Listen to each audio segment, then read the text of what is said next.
to this teleconference to present the results of the annual conservation survey in the West.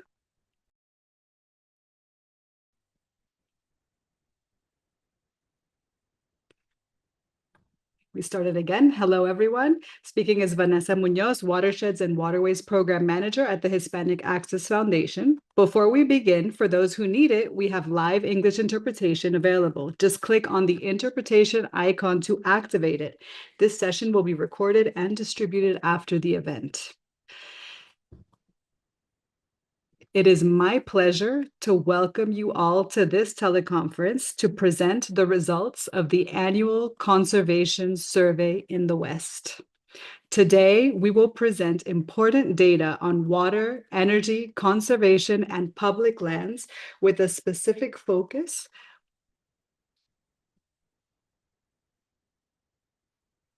on the results for community healthcare and natural resources. In addition to the results, we will have the honor of hearing directly from our community members who will share their personal experiences and perspectives, helping us understand the real impact on their communities.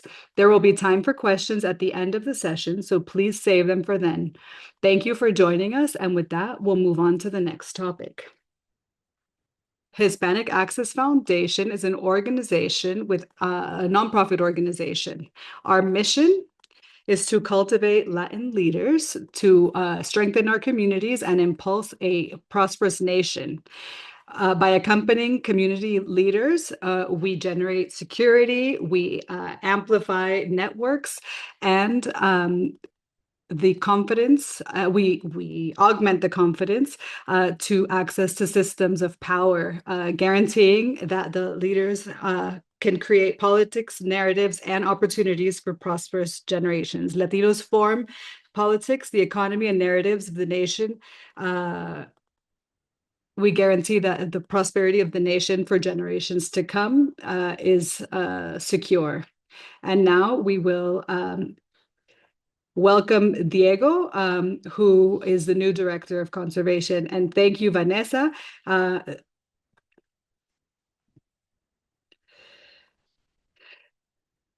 Thank you very much for taking the time to be part of such an important conversation about our communities, our landscapes, and our shared future. My name is Diego Gil Agudelo, Director of the Conservation Department, and it is an honor to welcome you to the presentation of the latest results from the annual West Conservation Survey. Today, we will focus particularly in the opinions, priorities, and values of Latino voters, a community that is not only rapidly growing, but also has a deep and lasting connection to the land, the waters, and the air that we share. When we talk about the West, we are talking about more than just a place on a map. We are talking about the rivers that provide water to millions of families, public lands that sustain local economies, forests and deserts that are part of our cultural identity, and communities that face firsthand the effects of climate change, drought, wildfires, and pollution. For many Latino families, conservation isn't an abstract idea or a distant issue. It's personal. It's about the quality of the air we breathe, access to clean water, the ability to enjoy safe and accessible natural spaces, and the opportunity to leave a healthier future for generations to come. That's why this study is so important. Through this survey, we listened directly to voters in 8 Western states, diverse states with different realities, but with shared environmental challenges. And one thing became very clear. Latino voters are deeply committed to protecting the environment and see conservation as a key priority for their communities. The results we're sharing today show that Latinos strongly support protecting public lands, investing in clean energy, conserving water, and implementing policies that address climate change responsibly and justly. They also reveal a clear expectation that elected leaders will act with urgency, taking into account the communities that have historically been most affected by pollution and a lack of investment. This event is not just a presentation of data, it's an invitation to listen, reflect, and act. The numbers tell that we represent or that we present here tell the story, but behind each percentage are families, workers, young people, and seniors who want a healthier, fair, and more sustainable future. Take you again for joining us. We hope this conversation is informative, inspiring, and above all, that we can take another step toward a healthier and more prosperous West for everyone. Thank you so much and welcome. Thank you very much, Diego, for such inspiring words and for reminding us why this work is so vital to our communities and our shared future. Now we have the honor to hearing from our keynote speaker, the Director of Border Affairs, Africa Cepeda, at the Mexican Ministry of Foreign Affairs, who will share her perspective on conservation, water, and Latino communities in the border region. Onward, Africa. Thank you very much, Vanessa, and thank you very much to Hispanic Access Foundation for having invited me. This survey arrives in a crucial moment. Now more than ever, the decisions about conservation, climate change, and water are not abstract debates. They're decisions that impact the elements, the stability of our communities, and the economic reality of the region. Understanding how the Latino electorate perceives these themes is fundamental in the United States and in Mexico and in Latin countries. It's not only a question of representation, it's recognizing that policy is changing and that solid information and a long-term mission is important. I would like to refer to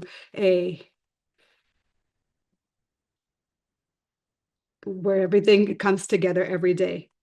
The united mission of Mexico and the United States.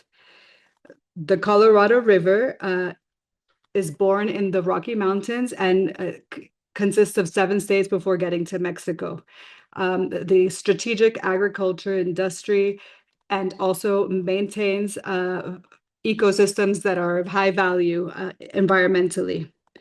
The river signifies water in the faucet, food, and economic stability. However, we face an unprecedented structural problem. Growth, climate change that is affecting our water systems.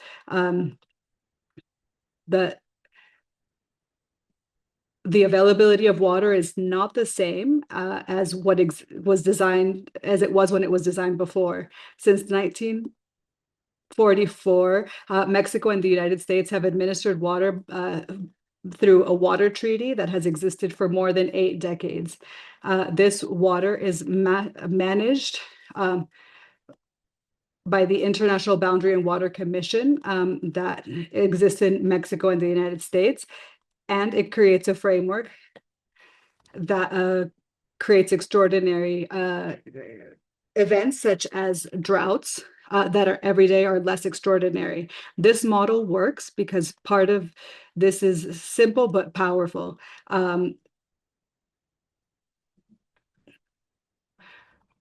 Why does the United States need to give water to Mexico? Well, the river doesn't know borders, and for the United States, it's also strategic that that Mexico needs water from the Colorado River. The border is fully integrated. The agricultural production depends directly, and it depends directly from the river. The labor dynamics and commercial dynamics don't think about the border. When Mexico is thriving, this favors the United States as well. because the repercussions are felt when something is wrong in one country, they're felt in the other. The treaty from 1944 creates stability for agricultures, uh, farm workers, and the cooperation in the river is not an act of generosity. It is something that has shared interests. The Colorado River is not a problem about scarcity of water, but it's difficult decisions. For a long time, the cooperation between Mexico and the United States was to improve the operations. And now we're at a different point. And the reality is that we are not discussing how to create abundance, but how to administer and manage, and so that future generations can enjoy all of these resources. And this completely changes the conversation, because when water is scarce, the decisions stop being technical and become profoundly political at a national level and also at a binational level. So what is the risk? How can we adjust? What impacts are socially acceptable or not? Today, we're in an important point. This year, the laws of operation that were available since 2007 and determined how water was shared among the Colorado River. They expire this year, and the negotiations to decide a new framework have been very complex within the states of the United States.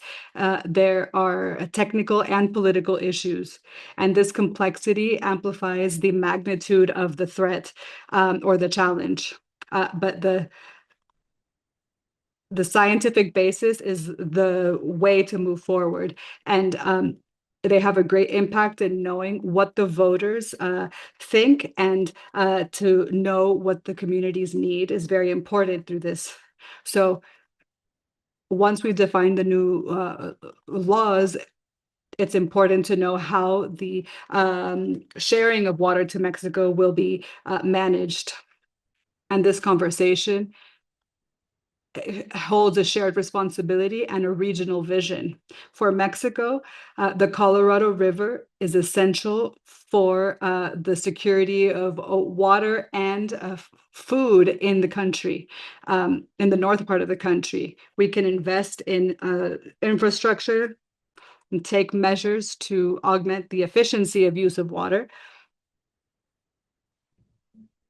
And this sends a message to our colleagues in the United States that this is a co-responsibility.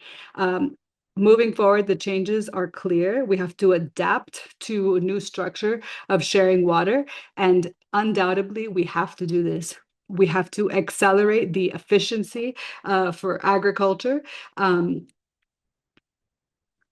food needs to continue to be produced, but which foods spend more water? How are we watering them? How innovative are the farmers?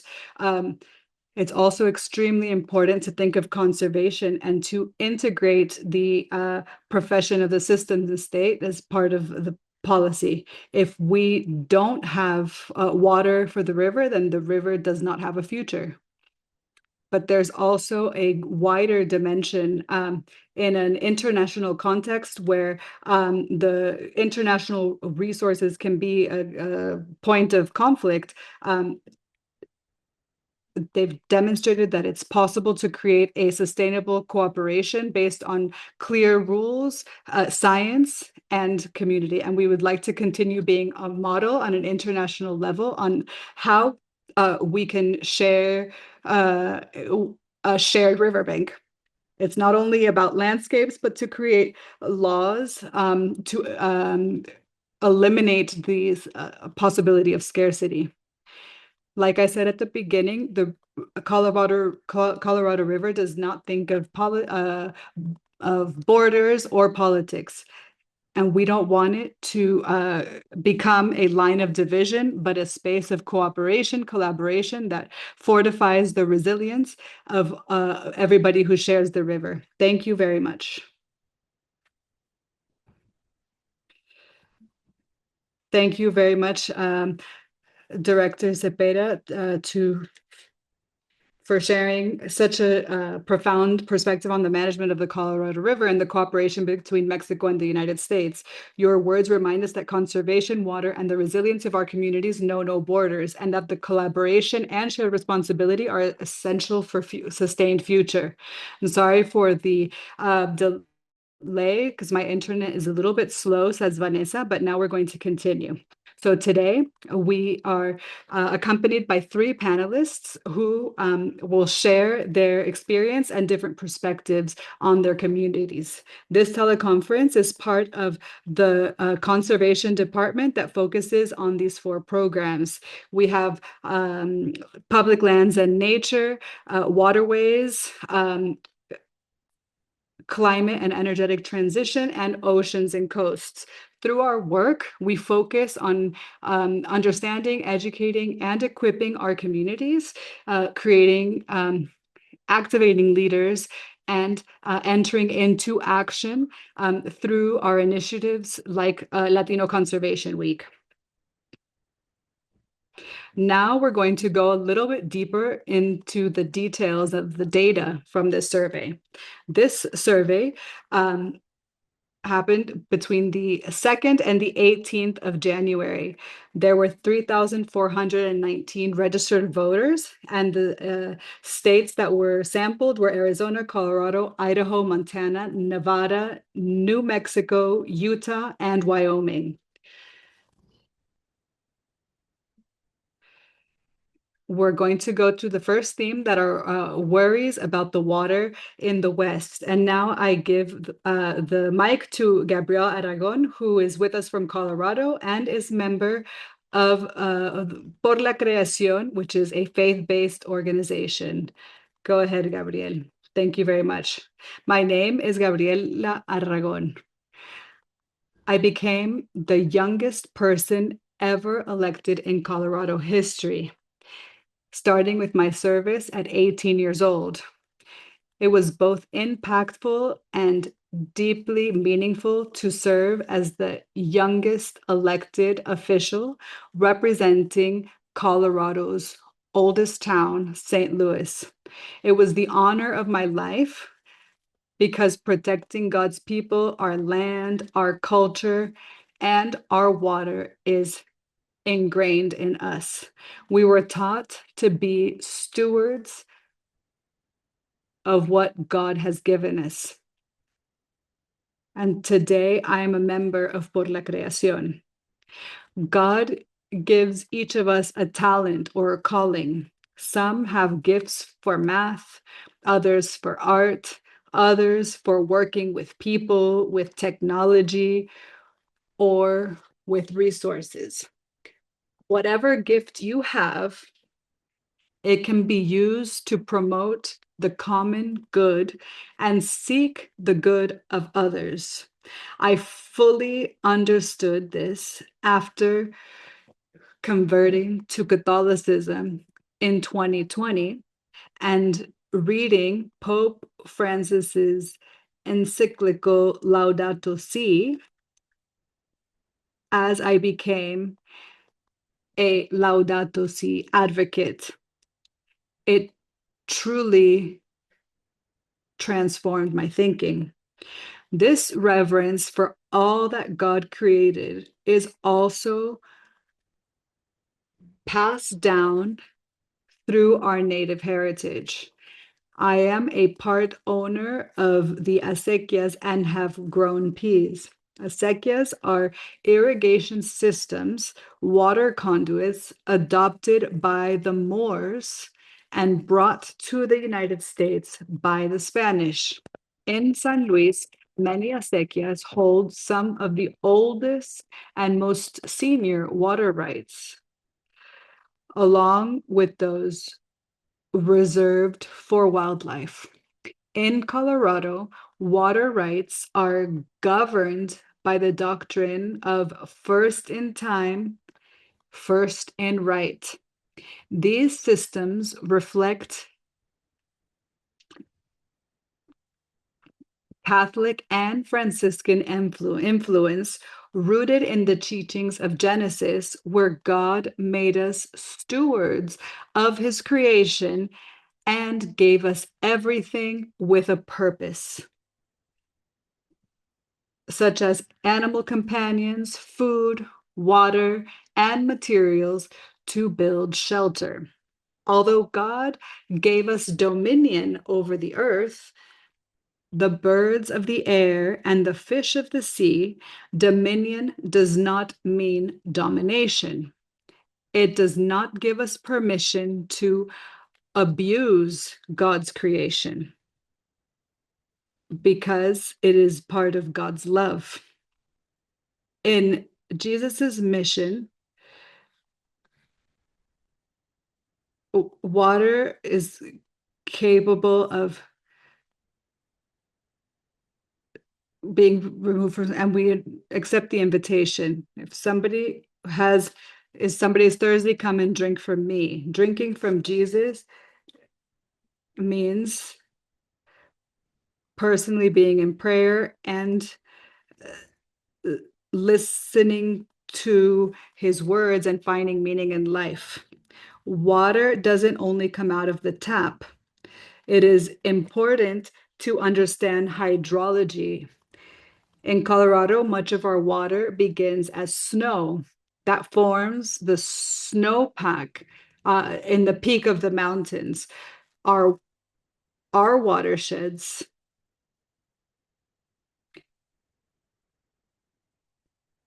and it also feeds rivers and streams that flow into lakes and reservoirs.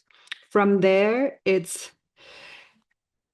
distributed to local districts for domestic use, drinking water, laundry, and watering gardens, or for agriculture. Groundwater, or water underground, subterraneous, on the other hand, is stored in aquifers. When water is excessively extracted from aquifers, we begin to see ecological changes, loss of vegetation and wildlife habitats, trees and grass roots that can no longer reach the water, and increased temperatures due to the reduction in vegetation.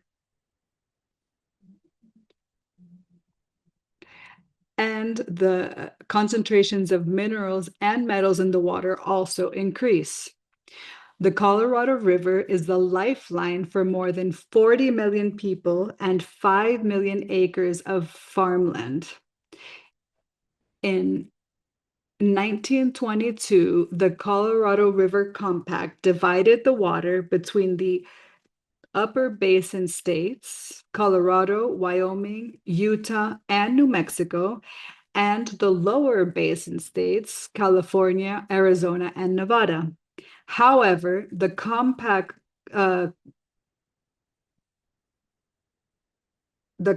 provided more water than what the river can reliably deliver. It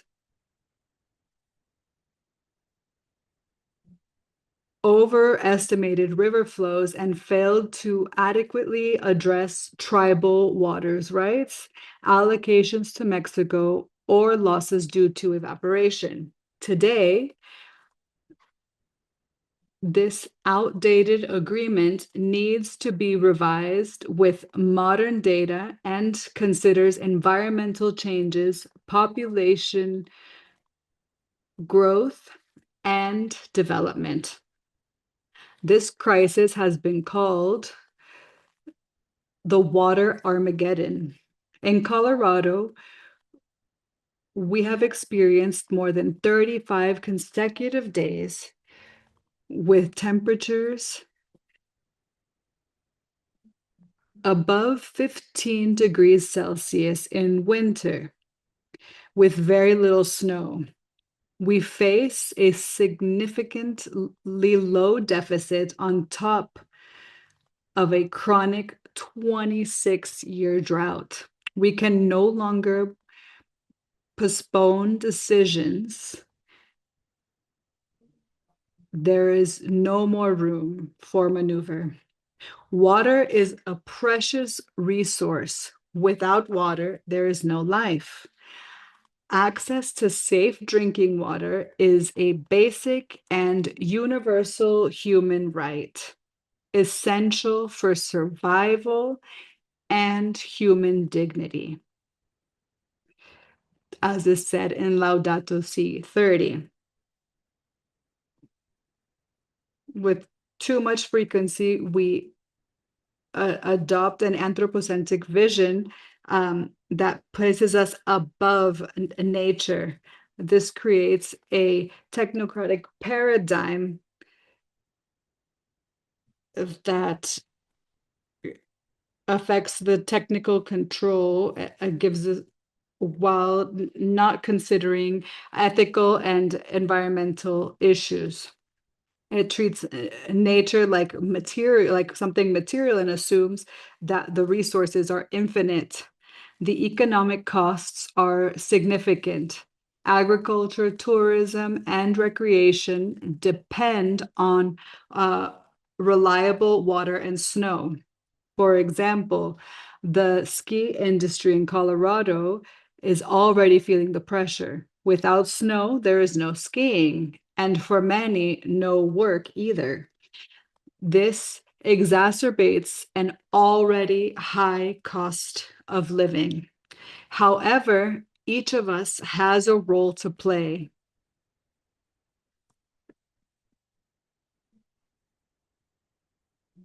Xeriscaping can drastically reduce water use. We must also reject the throwaway culture. As Pope Francis said, throwing away food is like stealing from the table of the poor.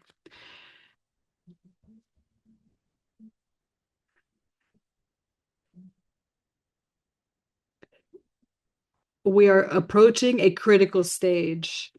If reservoir levels drop too low,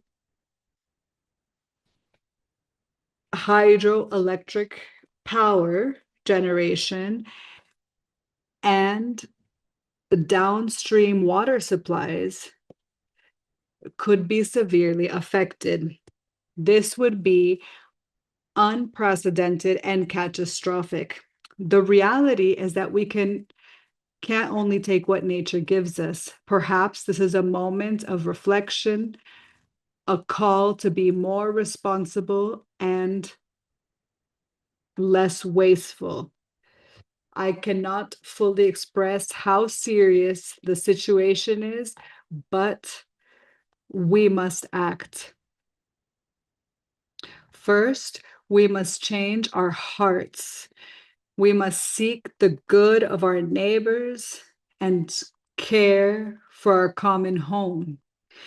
Citizens can get involved in local government, attend community meetings, and advocate for responsible water policies. Let us never forget the power of the people is not a cliche, it's a reality. As Pope Francis reminds us in Laudato Si and Romans 8:22, the earth itself, burdened and devastated, is among the most abandoned and mistreated. It groans in the pains of childbirth. We have forgotten that we ourselves are dust of the earth. Our bodies are made of its elements. We breathe its air and we receive life and freshness from its waters.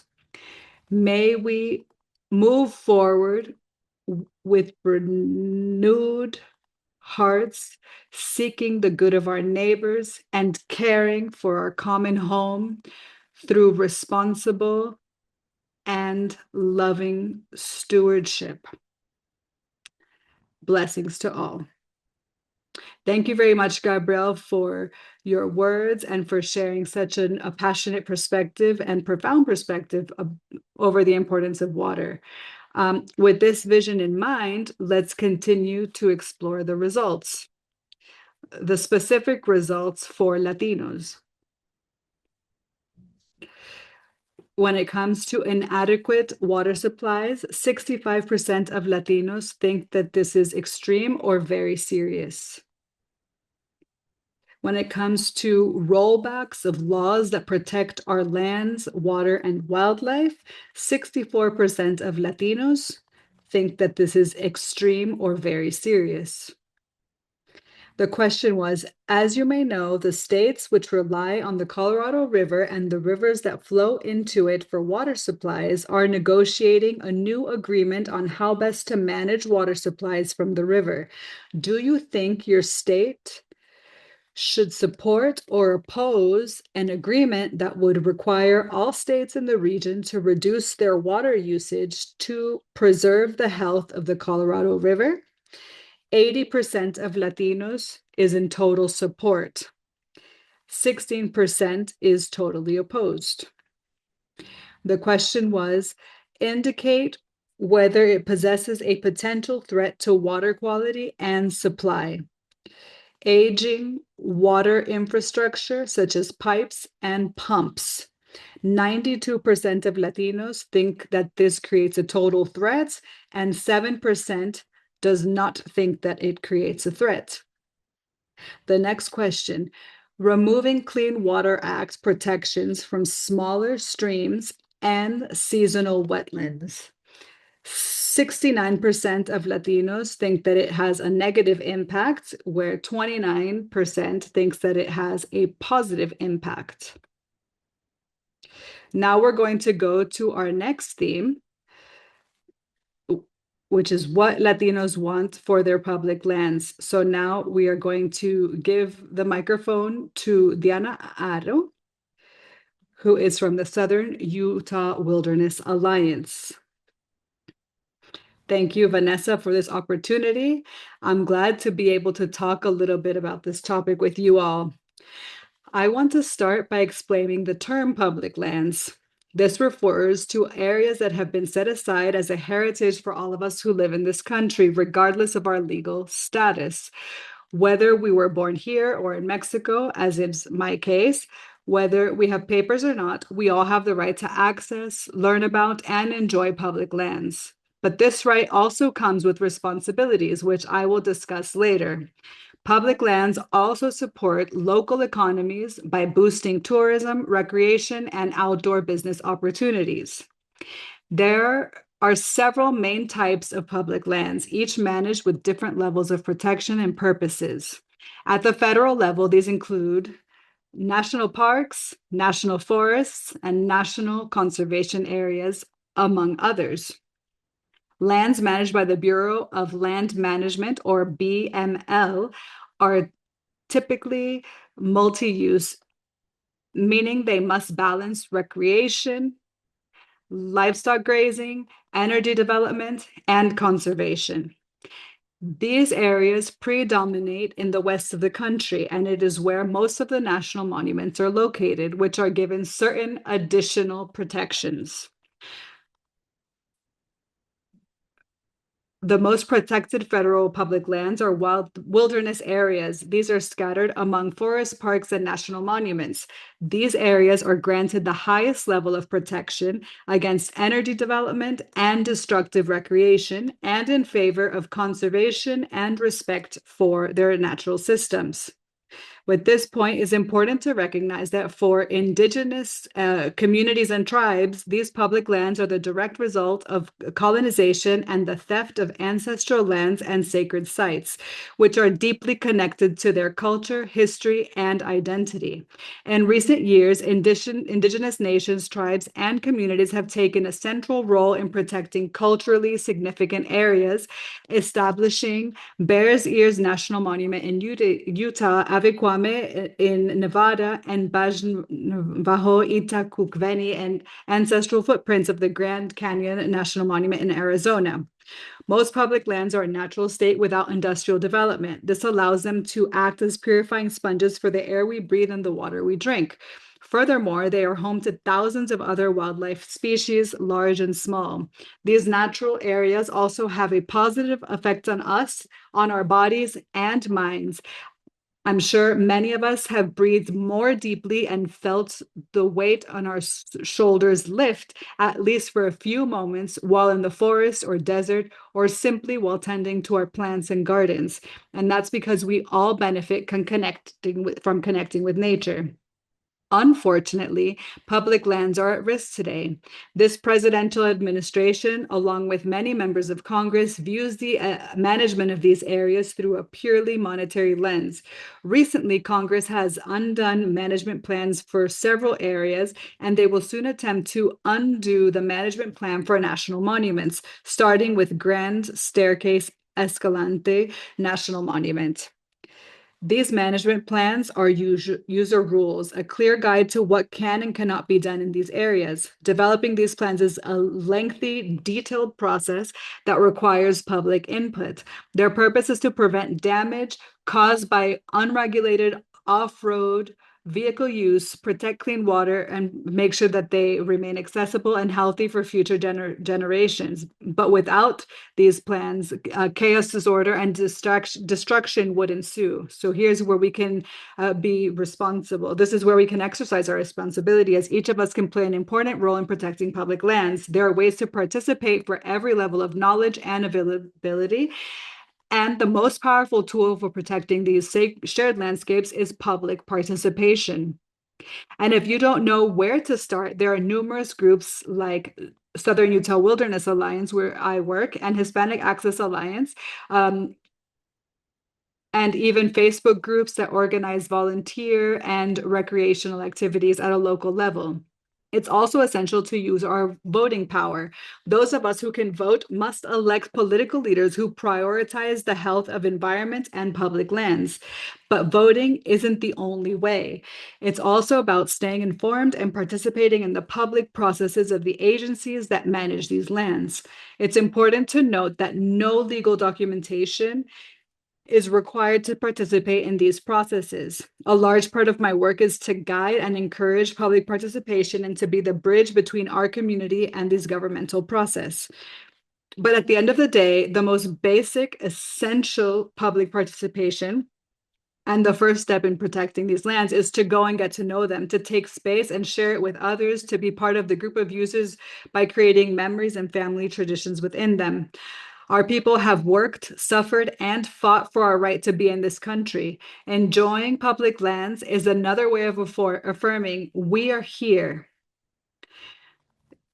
And taking Bad Bunny's inspired words and changing them a little bit, I declare that no one can take me from here. I'm not moving from here. I tell them this is my home, the one my grandfather fought for. Thank you very much. Thank you very much, Diana, for sharing this clear and passionate explanation about the importance of public lands and the role each of us play in protecting public lands. And now we're going to the next topic of the results. Do you think that the existing national monument designations for some of the public lands protected over the last decade should be kept, or should they be removed? 91% of Latinos think that they should be kept in place, where 7% think that they should be eliminated. Thousands of acres of private lands within existing national parks and other public lands are up for sale. Right now, the Land and Water Conservation Fund has dedicated money to purchase these lands and ensure they are incorporated into our public lands. How important is it to continue to dedicate funds to protect these places inside the boundaries of our parks and public lands? 97% of Latinos think that it's totally important, and 3% don't think it's that important. Managing public lands to ensure there are more outdoor spaces free of light pollution to see the stars at night. 92% of Latinos is in total support, 8% is totally opposed. Compared to other issues like the economy, healthcare, and education, how important are issues involving public lands, waters, and wildlife for deciding whether to support an elected public official? 89% of Latinos think it's totally important, and 10% think that it's not that important. Thinking about national public lands such as national parks, national forests, national monuments, or national wildlife refuges, which one would you prefer your member of Congress place more emphasis on in upcoming decisions regarding national public lands? Ensuring we protect sources of clean water or air quality and wildlife habitat while providing opportunities to visit and recreate on our national public lands, or ensuring we protect more domestic energy by maximizing the amount of national public lands available. 75% of Latinos think we should protect, and 22% think that we should produce more energy. So now we are moving to our last theme. What do Latinos want in energy and climate? We are passing the microphone to Jessica from the Environmental Justice Community Liaison from Colorado Energy and Carbon Management Commission. Jessica, the microphone is yours. Hello, Vanessa, and everyone for having me here. My name is Jessica Chavez. I am the Environmental Justice Liaison at the Colorado Energy and Carbon Management Commission in Colorado with ECMC within the Department of Natural Resources. The commission's mission is to regulate the development and production of oil and gas, deep geothermal carbon capture and storage, the underground natural gas storage in a matter that protects public health, safety, welfare, the environment, and wildlife resources. My position is new to the agency, created as a result of cumulative impacts on enhanced systems and practices regulations. And these regulations require operators to adopt new protective practices when applying for oil and gas permits and ensure that operators comply with air pollution standards adopted by the Air Quality Control Commission, AQCC, of the Colorado Department of Public Health and Environment, CDPHE. It also requires that operators and ECMCs provide additional opportunities for communities, particularly those disproportionately affected, to participate in the permitting processes. It also requires the integration of new data checks into the permitting process regarding NOx and greenhouse gases.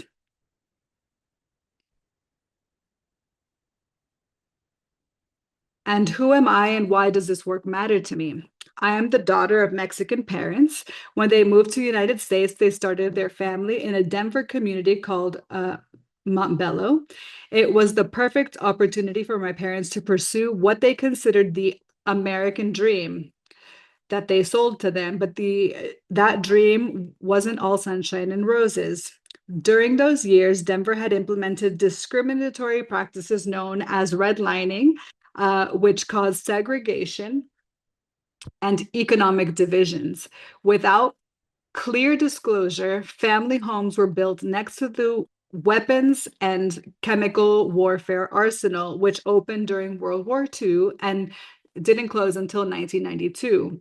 The Montbello community was established in 1965 and was promoted as an area of affordable housing without a full understanding of the damage caused by the chemicals or the water contamination. Even so, homes were sold at low prices at the expense of families who didn't really know where they were buying their properties. It wasn't until 2010 that the decontamination process was completed, and what we now know as the Rocky Mountain Arsenal National Wildlife Refuge was opened. My career has been rooted in environmental justice. My personal experience and now professional experience has given me the opportunity to advocate for my community's concerns and ensure that our communities have the information they need to participate in processes that have historically excluded them. And that's why it matters to me, especially when we see concrete results where the state is listening to the community's concerns. For example, last year we passed a regulation that requires reducing the use of fresh water and instead using recycled water from the same operations. Another example is the strengthening of the closure of old operations through the Orphan Well Mitigation Board. This board ensures that operators cover the costs associated with plugging, reclaiming, and remediating organ and marginal wells through mitigation fees. Community involvement is fundamental to the decisions that define our future. Colorado is just one example of a state that is prioritizing environmental justice. Many states in the West, with California leading the way, have begun to create the necessary infrastructure so that each state can respond creatively and effectively to the specific needs of its communities.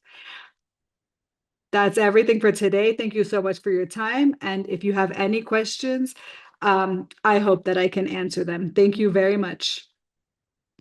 Thank you very much, Jessica, for sharing and for showing us how environmental justice and community participation are essential to protecting our communities and natural resources and waters. Now we're going to show the results of energy and climate. The question was, which of the following options do you think should be the highest priority for meeting America's energy needs? Drilling and mining for more coal, oil, and gas wherever it is possible in the United States, or reducing our need for more coal. 72% think that we should reduce it, and 27% think that we should drill and extract more carbon. Keeping the requirement that oil and gas companies, rather than taxpayers, pay for all cleanup and land restoration costs after drilling is finished.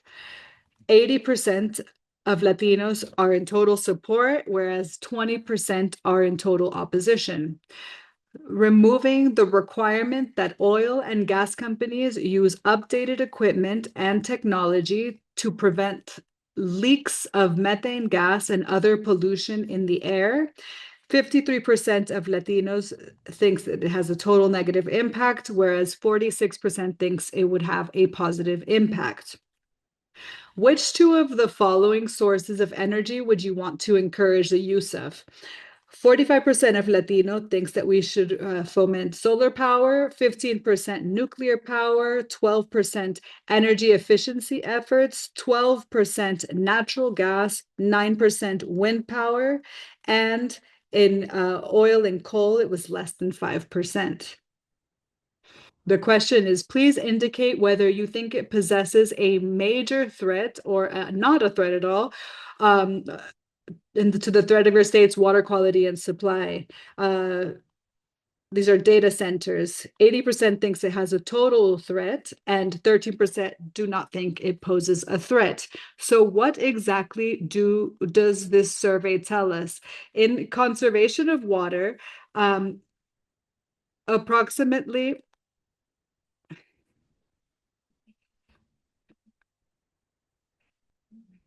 so about 2 or 3% Latinos think in public lands, Latinos favor about 9 or 10 support managing public lands to reduce light pollution so people can see the stars at night, and say existing national monitoring protections should be kept in place. In energy and climate, about 7 of 10 Latinos prioritize clean energy over drilling. And the expansion of natural resources should be the maximum priority. instead of augmenting perforation. So now we are going to our section of a Q&A session. So the audience can share your concerns, your comments, or anything that you learned through this survey. We're going to ask you to use the chat so that we can receive your questions. We invite you to participate.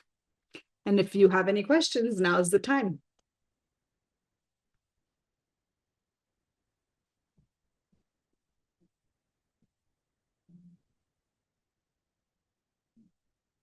So while the questions start coming in, Vanessa has a question for you all. What message do you hope decision makers and the media take away from these results? It could be energy, public lands, or the quality of our water.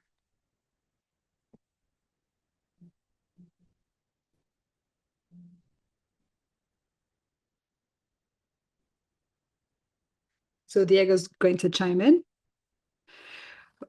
For me, it's very important that we realize that there are alternatives, that how we want to act, that Latino community is ready to act, and that we want a cleaner environment, and that we're ready to act, take action for a cleaner environment. Jessica can also answer. She thinks that for people who is making decisions is to make sure that we're not causing more bad or negative situation, that we're talking about the diversity to have different solutions. Not just one solution is going to save us all. It's to have the creativity to know how we can create different solutions that may be unique to the different communities. And this means that we're all worried about the environment, because how, as Gabriel said, a lot of people weren't able to ski because they didn't have snow. But it's not only skiing, it's the water that comes from the mountains to give us drinking water. So everything has an impact that's greater than what we perceive, and that there's not just one solution, but we need multiple solutions to reach an agreement. Well said. And Gabrielle? So the people provided a mandate, and they want that the people who are in charge of all of this in multiple levels to take responsibility, to take this responsibility seriously. And they have to do it with an open heart, a full heart.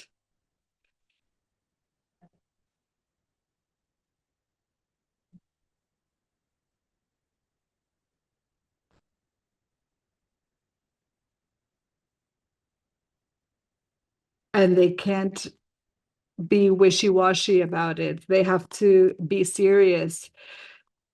And the people have spoken and gave a mandate for the representatives to take this seriously. And also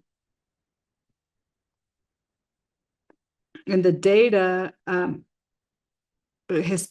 the Latino population, they want to see the stars at night.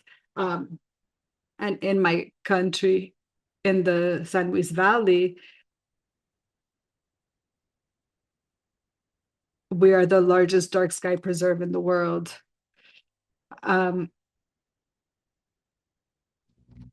If you want to see the stars and the planets and all of that, you can come to San Luis or to the Great Sand Dunes in the San Luis Valley and see the stars, because we are the largest dark sky preserve in the world. Very interesting, says Vanessa. Thank you, Gabrielle. Diana, would you like to share?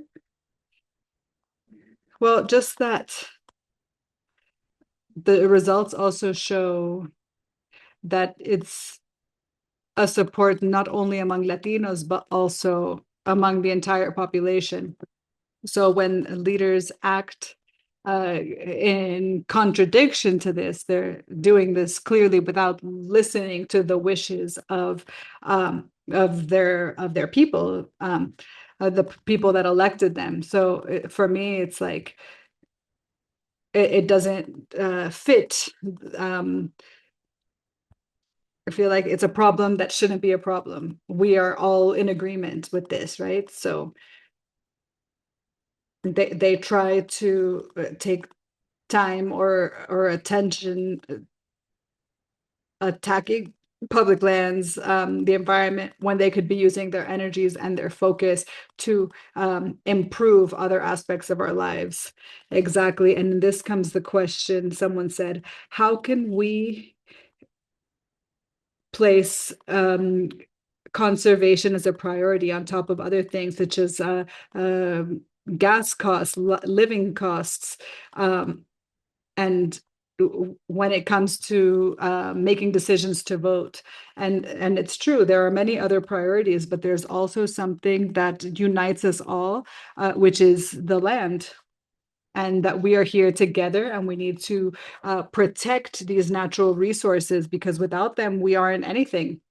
And another question, Diego, did you want to comment something? Yes, only that there were many questions about the elections, and for him, the response is to become informed. We have one planet, it's the only planet that we have, and it's in crisis. She's in crisis. So we need to inform ourselves to know who has these values, who are the public officials that want to lead with values. Also inform us very well about alternative energies. They're not perfect, but we're in a point in which economically it's much cheaper to produce energy with alternative energies than with traditional energies.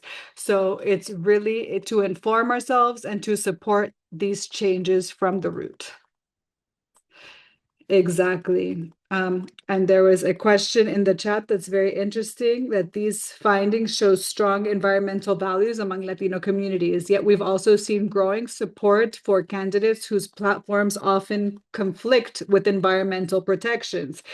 How do you reconcile this tension? Is this disconnect between environmental values and voting behavior driven by misinformation? The prioritization of other issues like the economy, immigration, or something about who is being captured in polls like this one? This is a question that's very interesting. So, how can we include Latino voters in the future? And having this information, using this information, and sharing it with family, with our neighbors, and with different people, elected officials. Jessica, go ahead. Yeah, usually when we see problems, we want to put all of these problems like individually, like a conservation problem, a water problem, an energy problem, a social problem. Um, we don't let them see that all of these problems are one. If, for example, I work in the petroleum regulation, I've seen that the most affected communities say this affects me a lot because I am more than a mile away from here. But if I'm further than a mile away, it doesn't affect me. But it's not true because we use a lot of the communities don't have electric cars. They base their transportation based on gas, natural gas. They don't have solar panels in their house. Um, it's like everything has a continuous effect. It's not just one problem. And to be able to speak with Latinos, it's to be able to teach them that it's not a separation of problems, but it's if we can see a little bit of every problem, we're going to recognize that everything is connected and that we're going to be able to speak more clearly. And this is my opinion of what I've been able to see with Latinos, is to have this conversation that I'm not going to tell you how you should feel, or that this is positive or negative. I will let you see the entire image, how water's flowing, and from there you can create your own conclusions. Because we want to tell you, believe this, see this, and a lot of the times we lose people who doesn't have the time for everything to be important. I want to know what the solutions are, and sometimes it's having these conversations.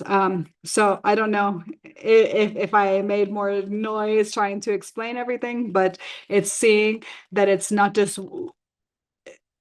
it's all problems are one problem. And Vanessa says that you have all the questions. And thank you everyone for sharing. We have reached time, but before going, I wanted to thank you all so much for your participating, and for your questions. There were questions that we couldn't respond, but don't worry. We are going to answer them by email. And all of this question has been recorded and will be shared with you, and to the data. So before we wrap up, thank you so much. If you have time, I want to mention that we have a survey from Hispanic Action Foundation, Latino Insights Report, National Perspectives on Community and Opportunity, where we're gathering insights from our national network of Latino leaders and community change agents.